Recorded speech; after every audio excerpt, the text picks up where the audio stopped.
अस्सलाम वालेकुम जी। आप देख रहे हैं धरती पाकिस्तान। मैं हूं नदीम भट्टी। आज हम बात करेंगे पाकिस्तान के ज़बरदस्त बैट्समैन की, जिसने पाकिस्तान की सर नेशनल क्रिकेट में कदम रखते ही बेशुमार कामयाबियां समेटी और पाकिस्तान में एक अपना लोहा मनवाया। पाकिस्तान को हर तरह की क्रिकेट के साथ वाबस्तगी इख्तियार की। बहुत कम उम्री में टेस्ट कैप मिल गई, बहुत ही आइडियल टाइम पर वनडे कैप मिल गई और T20 में भी अपनी परफॉर्मेंस दी। टेस्ट मैच में बहुत आला कारकर्दगी, ODI में उससे भी ज़्यादा आला कारकर्दगी का मुजाहरा करने वाले लेफ़्ट हैंड स्टाइलिश बैट्समैन थे। तो आप दोस्तों से सिर्फ एक रिक्वेस्ट है कि आप लोगों ने अभी तक मेरा चैनल सब्सक्राइब नहीं किया तो वो कर दें। दूसरी रिक्वेस्ट ये है कि आपने वीडियो पूरी देखनी है तो तब अमल देखें। तो बात करेंगे सलमान बट की। सलमान बट जब इंटरनेशनल क्रिकेट से वाबस्तगी बनी, क्रिकेट का कैरियर स्टार्ट किया, बहुत जल्द अपनी मंजिल मकसूद तक पहुंच गए। बहुत ही जल्दी ODI में डेब्यू किया, साथ में ही टेस्ट डेब्यू भी मिल गया। तो ये एक लक थी, बहुत खुशकिस्मत इंसान थे सलमान बट। पाकिस्तान के सलमान बट का उन नौजवानों में शुमार होता था जो एक पढ़े लिखे बासलाहियत क्रिकेटर थे। तो सलमान बट की मैं जितनी भी तारीफ़ करूं वो बहुत कम है। अल्लाह तबारक व तआला ने तमाम गुर से और क्रिकेट की मुकम्मल सेंस से सलमान बट को नवाजा था। तो सलमान बट ने आते ही बड़ा अच्छा परफॉर्म किया, इंटरनेशनल क्रिकेट में कदम रखा तो क्रिकेट की बुलंदियों तक पहुंच गए। और जब आप सलमान बट ने 8 टेस्ट मैच अभी खेले थे तो सलमान बट को टेस्ट टीम की कप्तानी मिल गई, फिर ODI की कप्तानी मिल गई। तो ये चीज़ें थी। चैम्पियन ट्रॉफ़ी में भी आपने बड़ा ज़बरदस्त किरदार अदा किया। चैम्पियन ट्रॉफ़ी के विनर कम्बिनेशन में भी सलमान बट का बड़ा हाथ था। सलमान बट जब भी बैटिंग पे आते थे तो इंडिया के ख़िलाफ़ बैटिंग करते थे। तो ये सलमान बट सईद अनवर के बाद वाहिद प्लेयर थे जिन्होंने लगातार 3 सेंचुरियाँ बनाई। उसके बाद अब बाबर आजम है, मेरा ख्याल उसने 3 सेंचुरियाँ की हैं। तो ये बड़ी खुश आइंद बातें थी, बड़ा ज़बरदस्त उनका कैरियर चल रहा था। बड़े ही ज़बरदस्त अल्लाह तबारक व तआला के इनामात थे सलमान बट पर।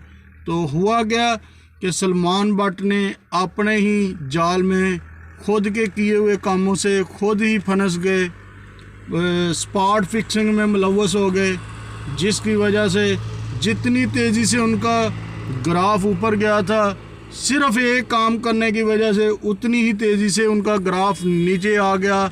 यहाँ तक कि यहाँ पे आपको हर तरह की फैसिलिटी मिल रही है, आप आज़ाद ज़िंदगी गुजार रहे हो, आपकी शहाना ज़िंदगी है, आपके फ़ैन फॉलोअर्स बहुत ज़्यादा हैं, आपको चाहने वाली दुनिया बहुत ज़्यादा है, आपसे मोहब्बत करने वाले बहुत ज़्यादा लोग थे। आपकी परफॉर्मेंस इतनी ज़्यादा थी कि आपको बहुत दुनिया चाहती थी, पूरी दुनिया में आपका नाम था।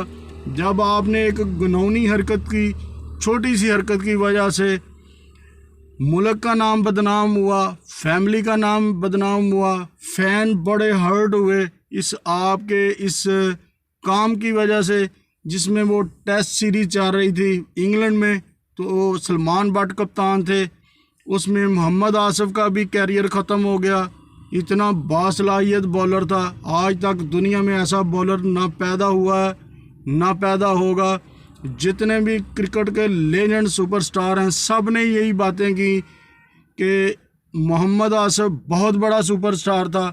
उसमें मोहम्मद आमिर जो भी जिन्होंने कैरियर का स्टार्ट ही किया था, आते ही ये तीनों प्लेयर ऐसे थे जिनको आते ही अल्लाह ने शोहरत की बुलंदियों तक पहुंचा दिया और एक देहात से उठ के इतना बड़ा नाम बना लेना, इतना बड़ा कैलिबर बन जाना, और आपको मोहल्ले गली में कोई नहीं जानता और आप एक इंटरनेशनल सतह पे अपने मुल्क के सफ़ीर बन के जा रहे हो। तो आपको इन चीज़ों से अवॉइड करना चाहिए। पैसा और शोहरत अल्लाह ताला ने पहले आपको बहुत ज़्यादा दी है, बहुत इसी इज़्ज़तों से नवाजा है। अगर आप फिर भी इस तरह के काम करते हैं तो मेरा ख्याल है ये नामुनासिब चीज़ें हैं, आपको नहीं करनी चाहिए थी। वही जो आप 5 स्टार 7 स्टार होटल्स में स्टे कर रहे थे, हुआ क्या, जब स्पॉट फिक्सिंग हुई तो फिर उनको जेल जाना पड़ गया, सज़ा हो गई। सलमान बट को सबसे ज़्यादा सज़ा मिली, आसिफ को भी मिली, आमिर को भी मिली। तो ये बातें करने का मकसद कोई नहीं है, बातें सुनाने का मकसद कोई नहीं है। सिर्फ ये मैं यहाँ पे कहना चाहूँगा, अल्लाह ने इज़्ज़त दी हो, शोहरत दी हो, और दूसरी भूख इंसान के अंदर पैसे की होती है, वो भी अल्लाह ने बेतहाशा दिया हो, तो फिर इंसान को बड़ी लिमिट्स में रहना चाहिए, बड़े देखभाल कर डिसीजन करना चाहिए, और मुल्क से कभी भी गद्दारी नहीं करनी चाहिए। जिस मुल्क ने आपको नीचे से लेकर आसमान की बुलंदियों तक पहुंचाया हो, तो उस मुल्क से कभी भी गद्दारी नहीं करनी चाहिए। आपके इस किरदार की, इस काम और इस अमल की वजह से पीसीबी हर्ट हुआ, आपके फ़ैन हर्ट हुए, इंटरनेशनल दुनिया पर बहुत बुरा मैसेज गया। उसमें सलमान बट या आमिर या मोहम्मद आसिफ का नाम नहीं था, वो पूरे पाकिस्तान का नाम आया। पूरा पाकिस्तान इस बदअनवानी की ज़िद में आ गया, जिसकी वजह से पाकिस्तान को बहुत ज़्यादा नुकसान हुआ। तो ये छोटी छोटी चीज़ें थी जो इसको कैरियर में नहीं करनी चाहिए थी, और अपने मामलात को सेट रखते तो आज दुनिया के अमीर तरीन प्लेयर होते, दुनिया आपकी इज़्ज़त करती, आपको और भी शोहरत मिलती, आपकी परफॉर्मेंस से पाकिस्तान और भी फ़तह हासिल करता। तो ये बड़ा बैड एक्सपीरियंस हुआ, बहुत परेशानियां आई आपकी वजह से, आपकी फैमिली को, पाकिस्तान मुल्क को, फैंस को। तो ये मैं बार बार बातें करता हूँ और कहता हूँ, तो इतनी अल्लाह ने इज़्ज़तों से नवाजा हो तो फिर इस तरह के काम नहीं करने चाहिए थे। तो इसी तरह से फिर सलमान बट का जो कैरियर था वो इख्तिताम पजीर हो गया। एडिशन में किसी भी फ्रेंचाइज ने सलमान बट को लेने में, उसको ड्राफ्टिंग में शामिल करने की किसी ने भी दिलचस्पी नहीं ली, और एज भी इतनी ज़्यादा हो गई है, 40 के करीब एज है। जिस तरह का कैरियर शोएब मलिक का था, मोहम्मद हफीज़ का था, सेम उससे भी बढ़कर आपको अल्लाह ने इज़्ज़त दी थी, आपको अल्लाह ने शोहरत दी थी, उससे भी बड़ा नाम होना था, उससे भी बड़ा मुकाम मिलना था आपको। लेकिन बदकिस्मती ये कि ये इन सब चीज़ों से आप हाथ धो बैठे। आपके एक छोटी सी गलती ने आपको जहाँ पे ज़मीन से आसमान तक लेके गया था रब्बुल इज़्ज़त, उसी छोटी सी गलती की वजह से आप फिर ज़मीन पर आ गए। तो अभी तक आपके माली मामलात भी बहुत ख़राब हो गए, बहुत सारी परेशानियाँ उठाई। तो इस तरह की जब अल्लाह इज़्ज़त देता है तो फिर ऐसे नहीं करना चाहिए।